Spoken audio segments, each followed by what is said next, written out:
What is up, everybody?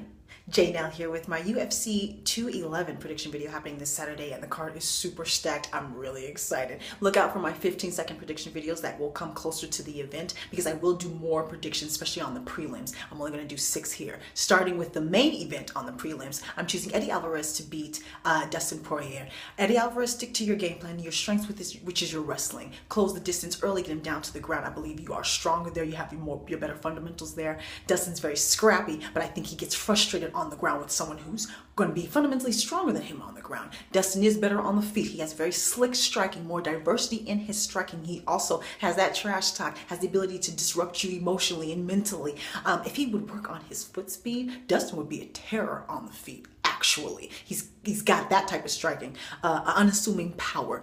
So Eddie, don't try to prove anything on the feet. Stick to your base, take this down, and I think you'll get this fight. But again, it should be a good one. Now, on to the main card. I am choosing Henry Cejudo to beat Sergio Pettis. Kind of the same thing. Stick to your strengths. I believe he is fundamentally going to be physically stronger than Sergio with that Olympic caliber wrestling there. He's developed a nice stand-up game, enough to disguise his takedowns and not have to telegraph that. Sergio will have the reach advantage. He's also a little bit taller than Henry, but don't be surprised if he still looks smaller than Henry. Henry's quite a bit bulkier than Sergio is. He has to cut quite a bit, quite frankly, to make the weight class. So I believe that Henry just simply is going to be able to power through a lot of Sergio's offense and defense on the ground. So that's why I say, Henry, take it down. Don't take your chances on the feet with someone who's as creative as Sergio. So I am calling it for Henry Cejudo now. On to one of the hardest ones for me to call, which was Frankie Edgar against Yair Rodriguez. Both my boys. I'm going to take a risk. Okay, let's talk about it real quick though. So Yair Rodriguez is the up-and-comer. He has the black belt in Taekwondo. He also has a nice ground game as well. He's with Jackson Winklejohn. He's going to have to jump on Frankie Edgar first with the quickness. And he's going to have to knock him silly with the quickness, not just hit him a couple of times. Disrupt Frankie Edgar's energy, his rhythm. Don't let him get comfortable. You're gonna have to start tagging him early and creatively. Use all of your skill set, and we know how creative he is. He's got all of those kicks, which is dangerous with someone with the wrestling background of Frankie Edgar, so you're gonna have to disguise that. Use long combinations. Put your kicks in your knees, maybe in the middle of the combinations, maybe at the beginning of the combinations, but you're gonna have to be creative. Also, control your cardio. A 3-round fight does help you out, Yair. Because let's not get it twisted. Frankie Edgar has one of the best tanks in the game. He can a very high offensive output from minute 1 to minute end. So 3 rounds helps you out, Yair. So take advantage of it. But you still don't want to blow your load, because Frankie gets stronger as the fight goes on. Frankie Edgar, he's got a great chin. He's also very quick. In fact, he might even be quicker than Yair. So because of that, movement-wise especially. So because of that, he's got some stand-up game. He knocked out Chad Mendez. We know Frankie can go. He's one of the most well-rounded fighters in the game. So use all of your tools and use that quickness, your body movement. Try to trick Yair into bad movement, into making rookie mistakes, quite frankly, because the man is only about 23, 24 years old. He still makes those rookie mistakes. And those are the things I think will get Frankie to the victory. Use that old wily veterans, all that. Having said all of that, I'm taking a risk. I'm calling it for Yair. Moving on. The next one, also extremely hard for me to call. The old man Maia, Demian Maia, taking on Jorge Masvidal, whose swag is on high right now, fighting his best work. And for a lot of us, we're like, finally, Jorge, because we knew he had this in him. Now, Jorge Masvidal is pretty much very well-rounded, can beat you anywhere, has very slick submissions and great jiu-jitsu, has great striking, has kicks and knees, has a very diverse and creative stand-up arsenal, which I think he needs to keep this fight standing now. Demian Maia, as we know, one of the most highly decorated Brazilian jiu-jitsu practitioners in the world. He's the best. We're not even talking about one of the best. He's like, right now, the best. And he has weaponized his jiu-jitsu in a way that has made it beautiful. Check the fight with Gunnar Nelson. That elbow alone he landed would have knocked out many. He has weaponized his jiu-jitsu. He is not a boring grappler and is a beautiful, exciting thing to watch. Now,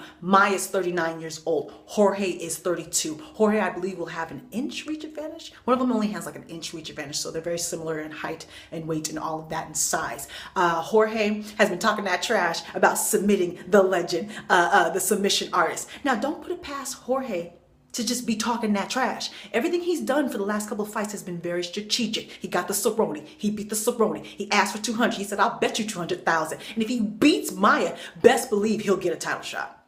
Because everything's coming together. People have got eyes on him. He's selling what he needs to sell. That's the problem with Demian Maia. Quite frankly, Maia, you shouldn't even be fighting Jorge. You've already earned a title shot in your division, which is the welterweight division, where they do not get better as they get older. You're 39. You should be fighting for a title now. But because you didn't do the extra, which I know, it's unfortunate. It's a new sport. This is where we're at. So, you're fighting Jorge Masvidal. And if Jorge wins, he'll get a title shot. Maia, if you win and you open your mouth, you'll get a title shot, and I actually want to see him get it. At 39 years old, he ain't got that much more time. Not in the welterweight division with these young, big, strong fighters coming up. He just simply doesn't have much more time. So, soft spot for old man Maia. Calling it for him, although he might lose.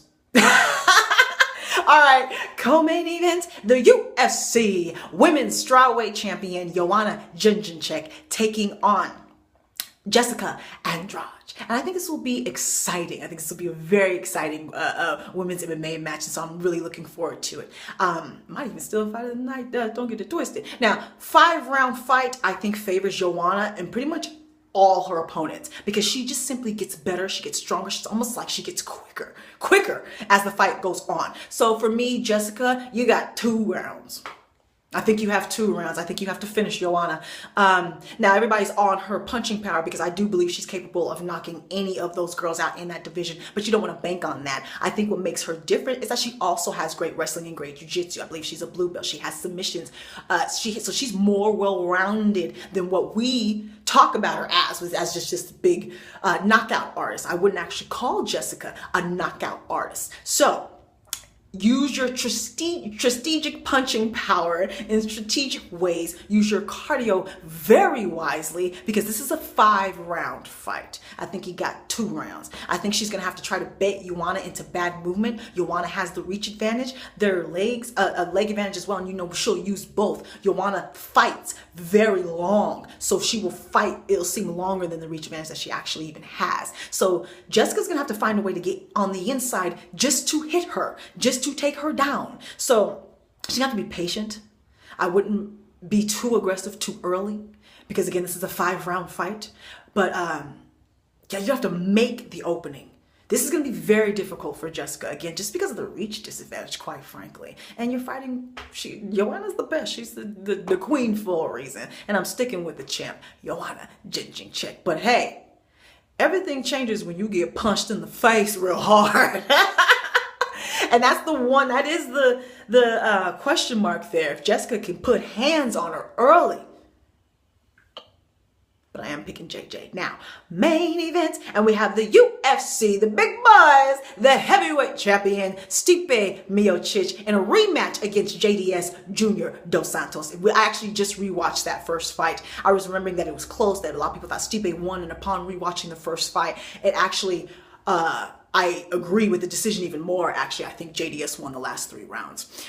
Even though Stipe did a lot of damage, might even say, or you could arguably say more damage earlier, but we know the thing with the damage, a lot of fighters do not bleed equally. You have fighters like the Diaz brothers, you look at them hard enough and they start to bleed because they have a crazy amount of scar tissue in their face, cauliflower ears and all of that. So you have people like Roy Nelson, where you kick him in the face for a round straight and he may start swelling. So that's the thing with the person who does the most damage should get the round. You have to take more into consideration. And in that first fight, that's kind of what I saw there. Junior dos Santos was bleeding from the first punch. punched by a man by the name of Stipe Micic. Now, this is going to be a stand-up fight, although there were moments where they both took each other down, and Junior actually took Stipe down. I think we'll see that again here, because Stipe is better now. That was the one glaring factor in watching that last fight, is that Stipe has much, much better movement now. He just simply knows himself better now. He's more comfortable in there now. You know what I mean? He's got a little both swag. Got some ex-champs under his belt now. You know what I mean? So he's just more comfortable. He seems to be faster. He moves better. I think he has some of the best movement in the heavyweight division, and he's going to need to use all of that to his advantage. I do think that Junior Dos Santos is a slicker boxer than him. A little slicker, a little smarter. He got better as the fight went on. He got that second and third win. I think that will happen here.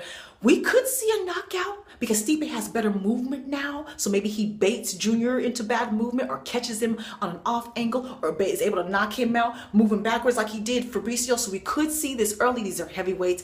They can knock each other out very early. You know what I mean? But I actually think we might see another 5-round war. Again, I kind of hope that we do another great fight. And this time, I think Stipe might get it. I just simply think he's better. I think he's improved much more than Junior has. Now, Junior's older. He's also, in fight years, he's like 10 years older.